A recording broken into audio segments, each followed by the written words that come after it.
Kalian tidak pernah membaca Taurat, tetapi mengklaim bahwa Al-Quran membenarkan kitab Taurat. Dari mana kalian tahu Al-Quran membenarkan kitab Taurat? Dalam segi apa Al-Quran membenarkan kitab Taurat? Ini yang menjadi persoalan, Kak. Ia membelah bulan, itu aja yang simpel kan. Oke, di mana ayat di dalam Al-Quran dia membelah bulan, Kak? Silakan. Nah, itu emang ada. Iya, mana datanya? Kalau Yesus dikandung berarti dia punya ibu dong, iya kan? Ya, dalam keadaan sebagai manusia dia punya ibu. Jadi Yesus itu memiliki dwinatur, Kak. Ya, dwinatur sebagai Allah ilahi dan dwinatur manusia.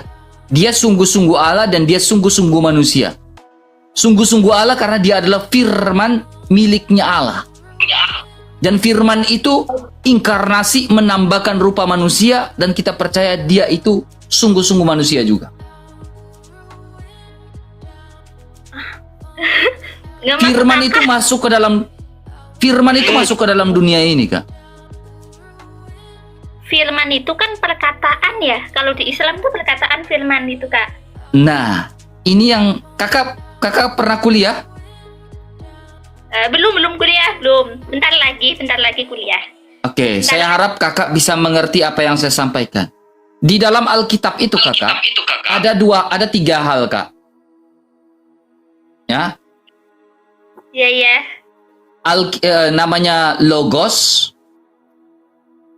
Logos itu logiknya Allah, tetapi diterjemahkan di Alkitab namanya firman. Ya, kemudian ada perkataan. Perkataan dengan firman ini berbeda, Kak. Perkataan ini diterjemahkan sebagai remata. Kemudian ada grafe. Grafe itu tulisan. Ya. Iya. Tetapi kalau orang awam duduk tenang biar belajar, Kak, ya. Ya. Dulu, pindah dulu. Oke. Tetapi kalau orang awam, Kak, dia akan melihat bahwa firman dengan perkataan ini sama. Nyatanya firman dengan perkataan ini dua hal yang berbeda. Ya, kalau perkataan ini kita bisa lihat nih, Kak. Saya tunjukkan datanya, Kak, ya. Nih. Saya tunjukkan ya. Yohanes. Berarti beda-beda gitu loh maksudnya kan. Nih, Kak, ya. Remata, sabar. Biar kakak paham. Nah. Gini. Remata itu perkataan yang keluar dari sang logos itu, Kak. Oh, iya. Ngerti nggak? Ya, sedikit. Oke. Jadi firman dengan perkataan itu berbeda. Perkataan itu keluar dari firman itu, sang logos itu. Logos itu berdiam diri dan bersama-sama dengan Allah. Logos. Oh, oke. Ya. Contohnya bios dan logos. Biologi. Bios dan logos. Ya, bios itu ilmu tentang apa? Logos itu ilmu tentang apa? Ya. Jadi logos itu ilmunya Allah.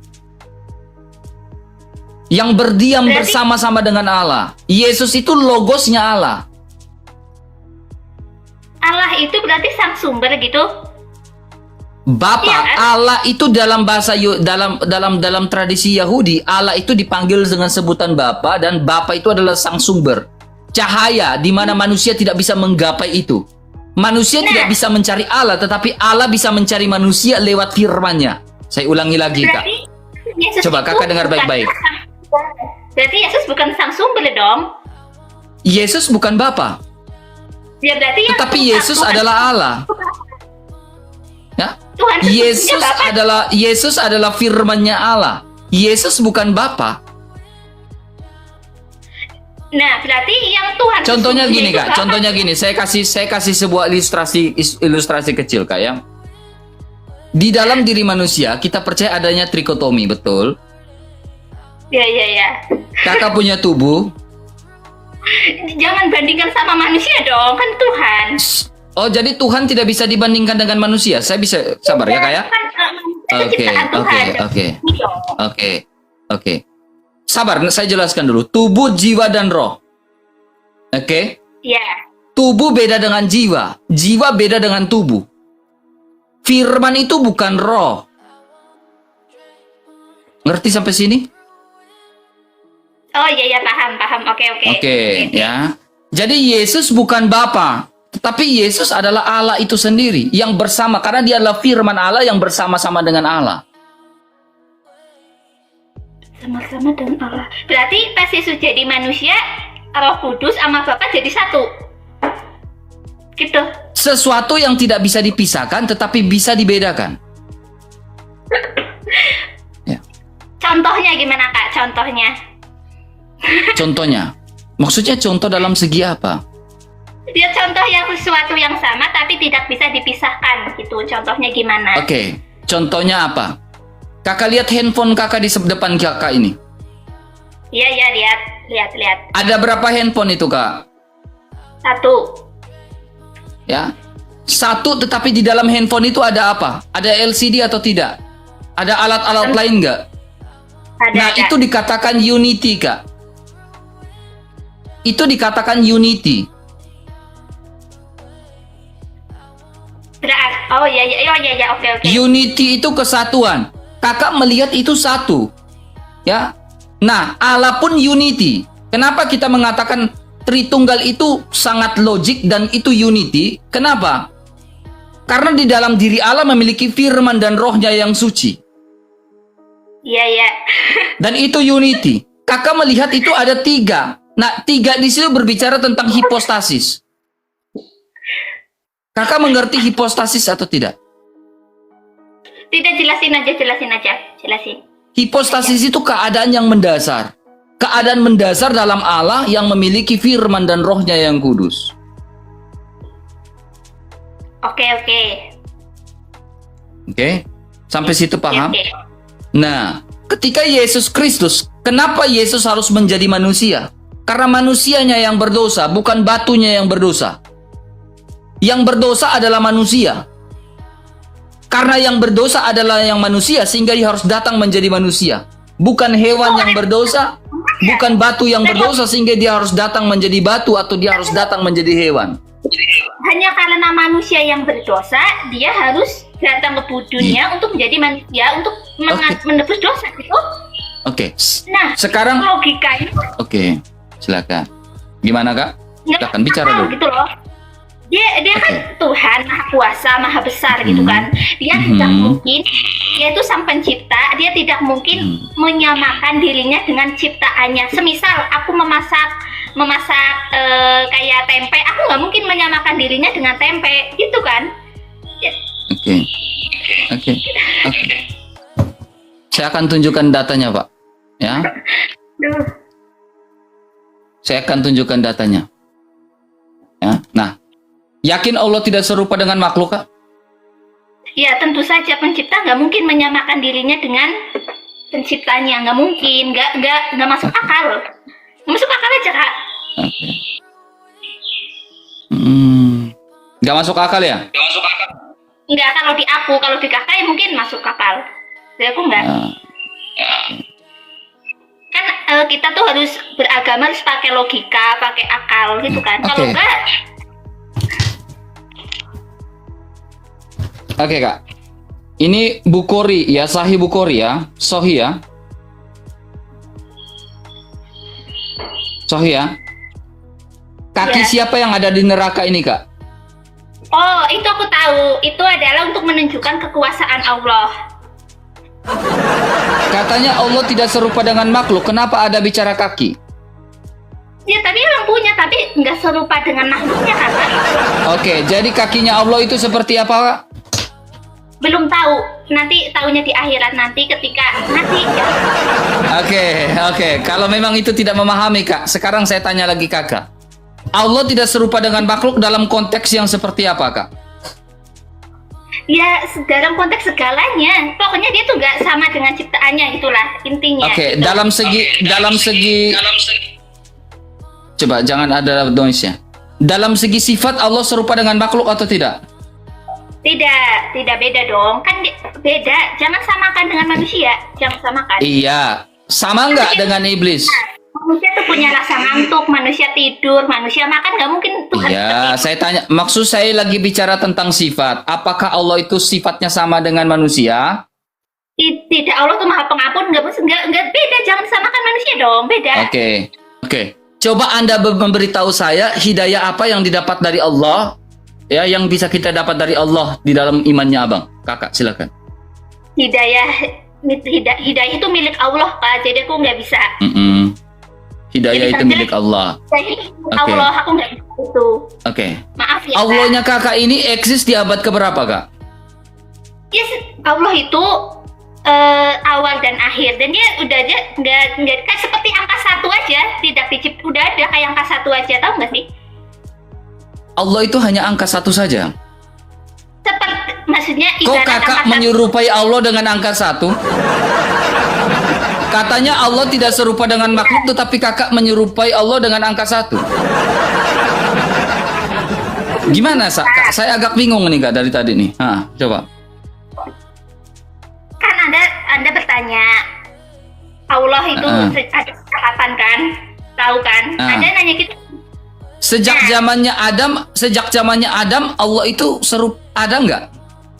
Udah ada sejak Allah itu ada sejak penciptaan langit dan bumi, pokoknya gitulah. Udah ada. Kamu tahu dari mana Allah menciptakan langit dan bumi, Kak? Aku nggak tahu, kalau nggak salah dari Al-Quran, Kakak. Tapi aku lagi belum wudhu, jadi belum bisa pegang Al-Quran. Kalau berbicara tentang Al-Quran ini ada di abad keberapa, Kak? 7, kalau nggak salah. Abad ke-7. Masalahnya sebelum abad ke-7 Alkitab sudah memberitahukan bahwa Allah lah yang menciptakan langit dan bumi.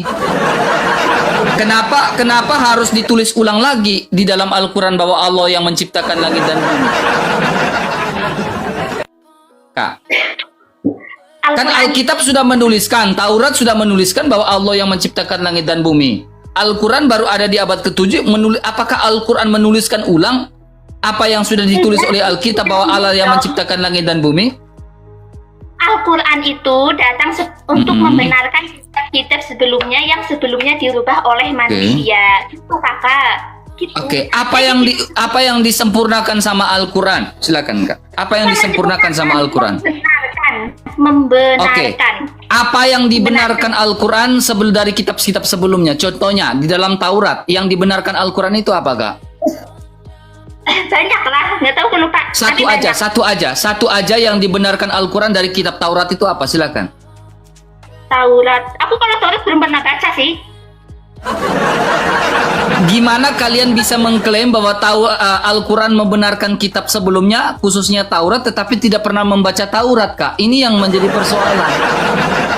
Kalian tidak pernah membaca Taurat, tetapi mengklaim bahwa Al-Quran membenarkan kitab Taurat. Dari mana kalian tahu Al-Quran membenarkan kitab Taurat? Dalam segi apa Al-Quran membenarkan kitab Taurat? Ini yang menjadi persoalan, Kak. Di Al-Quran itu tertulis bahwa Al-Quran itu membenarkan semua isi kitab. Gitu. Di surah Al-Maidah, kalau nggak salah surah Al-Maidah. Iya, gini. Ketika di dalam surah Al-Maidah mengatakan Al-Quran membenarkan kitab sebelumnya, tentunya harusnya Al-Quran itu bisa membuktikan kitab apa yang dibenarkan, dalam segi apa yang dibenarkan. Dulu. Tadi kita kan lagi bahas tentang Yesus, kok malah kesini-sini sih? Karena di sini kita lagi berbicara tentang Allah, eksistensi Allah. Eksistensi Allah di dalam kekristenan itu adalah senantiasa menunjukkan eksistensinya lewat firman-Nya. Dan Yesus Kristus adalah firman-Nya Allah. Dia eksis, dia ada. Bahkan Yesus Kristus mempunyai banyak sekali kelebihan yang bahkan Alkitab mencatat, jikalau kamu menuliskan semuanya tentang aku, Yesus, maka satu dunia ini tidak akan sanggup menampung semuanya. Dulu, gitu. Katanya Yesus itu kan punya mukjizat kan? Apa mukjizat itu? Apa? Pengen tahu aja, mukjizatnya apa aja? Pengen tahu. Oke. Nih, saya sering omong nih, Kak, ya. Yesus dilahirkan dan diperanakan secara rohani, ya. Dia bukan Tuhan menurut kalian, ya. Tetapi Yesus memiliki mujizat, membangkitkan orang mati, punya tujuan, ya, punya tujuan dan punya saksi matanya. Oke, punya saksi matanya. Nah, sekarang, Kak, banyak lagi mujizat dari Yesus Kristus. Orang buta dia sembuhkan, orang tuli dia dengar, dia bisa buat dengar, orang lumpuh dia bisa berbuat jalan. Ya. Sekarang, ada nggak Nabi Muhammad, ada nggak eksistensi Allah Subhanahu wa taala lewat Nabi Muhammad? Ya, bisa menyembuhkan orang lumpuh, bisa menyembuhkan orang buta? Coba satu aja. Nabi Muhammad itu banyak mukjizatnya. Dia bisa mengeluarkan Oke, air satu aja. Satu aja. Yang simpel, ia membelah bulan. Itu aja. Yang simpel kan. Oke, di mana ayat di dalam Al-Quran dia membelah bulan, Kak? Silakan. Nggak, itu emang ada. Iya, mana datanya? Oke, pada abad keberapa Muhammad membelah bulan, Kak? Itu pas dia menjadi nabi dong, karena waktu itu orang-orang kafir tuh Sekitar abad ke-7? ya pokoknya pas masih Nabi Muhammad masih hidup. Gitu. Oh, waktu Nabi Muhammad masih hidup. Tujuan dia membelah bulan ini apa, Kak? Menunjukkan mukjizat, menunjukkan bahwa tiada Tuhan selain Allah dan Nabi Muhammad itu hanyalah seorang utusan. Jangan mentang-mentang Al-Quran, sabar. Al-Quran dan sains itu saling berhubungan atau tidak, Kak? Saya tanya dulu. Gimana? Al-Quran dan sains itu saling membutuhkan atau tidak? Ya, bisa ya sih ya. Jawab yang jujur. Al-Quran dan sains itu saling koneksi atau tidak, Kak? Iya sih, soalnya kan iya, oke. Jangan iya sih. Al-Quran dan sains, ilmu pengetahuan. Narasi Anda dong. Enggak, saya tanya, Al-Quran dan sains itu saling koneksi enggak, Kak? Sains Big Bang. Iya, oke ada. Soalnya di dalam Al-Quran ada. Oke, ada. Oke. Itu ada teori Big Bang. Di Al-Quran itu ada penciptaan manusia. Oke. Berarti ada ya. Oke, saling koneksi. Sekarang, Kak, ya, akibat dari gravitasi bulan itu terjadinya apa, Kak? Gimana? Akibat dari gravitasi bulan itu apa, Kak? Gravitasi bulan ya nggak tahu aku sih. Akibat dari gravitasi bulan itu adalah pasang surut air laut, Kak, ya. Anda jangan lari-lari kemana-mana dong. Saya nggak lari kemana-mana, ini masih koneksi ya. Akibat dari gravitasi bulan adalah pasang surut air laut. Pertanyaan saya gini, Kak. Ketika Nabi Muhammad, pertanyaan pertama, ketika Nabi Muhammad membelah bulan, ya, bulan ini dilihat oleh seluruh dunia atau tidak? Tentu saja, Kak. Tentu. Oke. Belahan dunia mana yang melihat bulan terbelah di abad ke-7? Bangsa mana yang menyaksikan bulan terbelah di abad ke-7? Silakan. Tidak, penelitian siapa yang menyatakan? Cari aja di Google, kan ada punya HP. Cari Google? Kok Google yang lebih mahal tahu? Gini, Kak, dengar baik-baik ya. Ketika Anda mengatakan Nabi Muhammad membelah bulan, kita membuktikan, Kak. Membuktikannya gini, Kak, ya. Bulan ini kan dilihat oleh seluruh dunia, ya kan? Ya. Kalau bulan ini dilihat oleh seluruh dunia, bangsa siapa? Kan itu pada saat itu ada bangsa besar yang menguasai. Pada saat itu ada bangsa dari Mesir, bangsa Persia. Bangsa Persia itu begitu besar pada abad ke-6, abad ke-7 itu besar.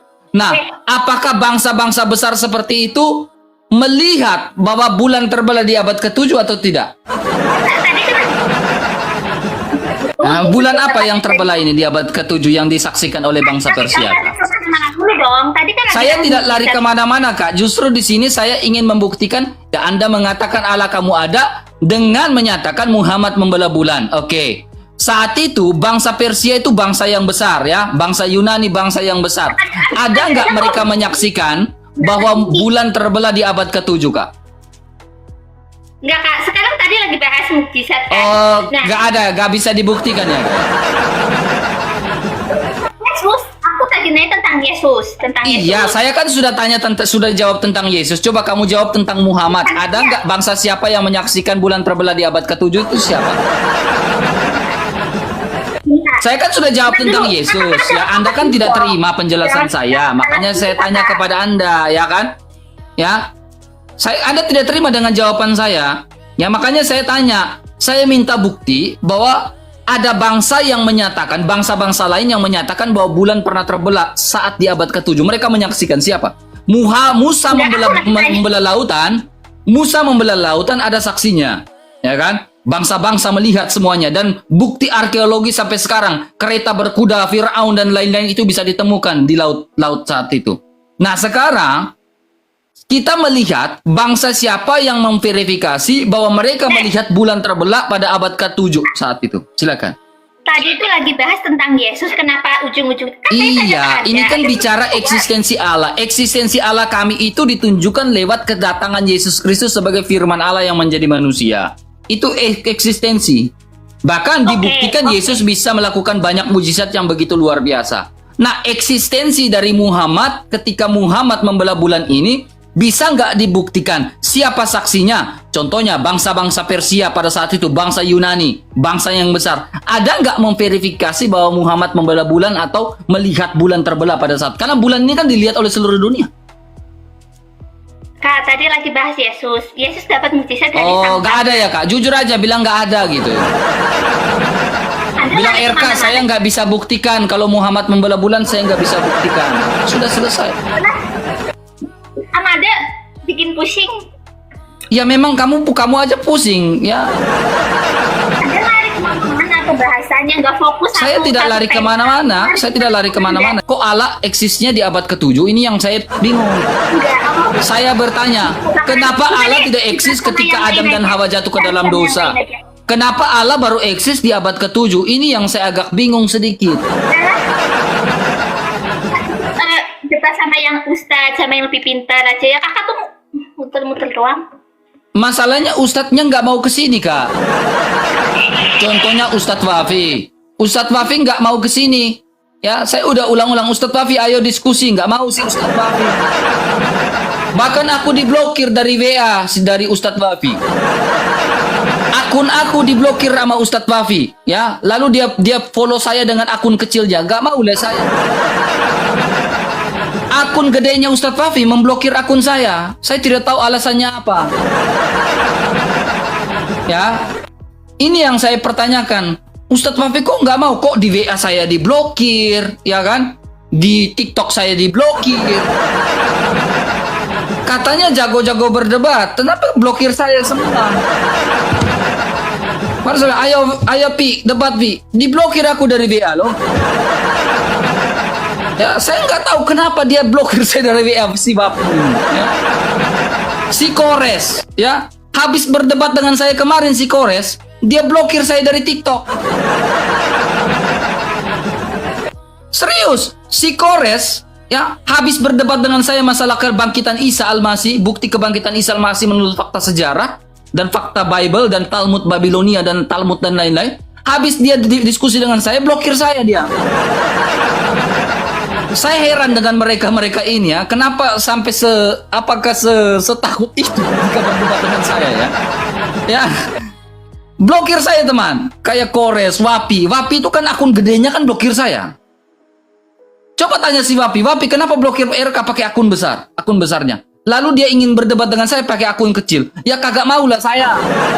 Kalau dia mau berdebat dengan saya pakai akun besarnya, jangan pakai akun kecil. Enak kali kau berdebat dengan saya pakai akun kecil. Ya, ini yang sungguh ya terlalu dalam ya.